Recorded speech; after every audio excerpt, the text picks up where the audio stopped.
पराली जलाने में मध्य प्रदेश देश में पहले दूसरे स्थान पर पहुंच गया है। ये स्थिति गंभीर, बोले इंदौर कलेक्टर।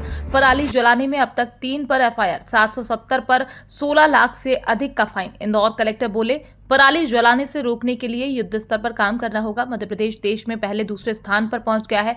हमने अब तक 770 लोगों पर 16 लाख से अधिक का फाइन किया है। वहीं अब तक 3 पर एफआईआर भी की है। लगातार जलाई जा रही पराली इंदौर में प्रदूषण के स्तर AQI को बढ़ा रही है। देखिए, पराली जलाने को लेके बहुत ही शासन गंभीर है और पहले जो देखा जाता था कि पंजाब हरियाणा में सबसे ज़्यादा घटनाएं होती थी पराली जलाने की, आजकल मध्य प्रदेश नंबर 1 नंबर 2 पे बना हुआ है और हमारे यहाँ भी इस तरीके की घटनाएं देखी गई हैं।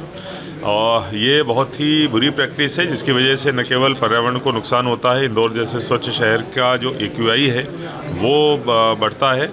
इससे ज़मीन का उपजाऊपन भी कम होता है, आग लगने की घटनाएं भी अधिक होती हैं। इसीलिए लगातार इस दिशा में हम लोग काम कर रहे हैं। जागरूकता के लिए एक रथ भी निकाला गया है। किसानों की कई सारी संगोष्ठियां भी हुई हैं, लेकिन फिर भी जो पराली जलाने की घटनाएं हो रही हैं उसको लेके अब हमको बहुत गंभीर हैं।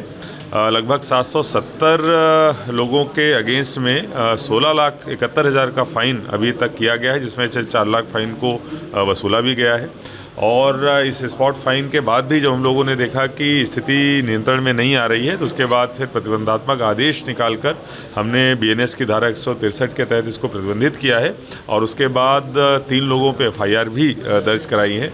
निश्चित रूप से बहुत गंभीर समस्या है। इसको बहुत युद्ध स्तर पर इसके लिए काम करने की आवश्यकता है। हमारा पूरा अमला इसके लिए लगा हुआ है।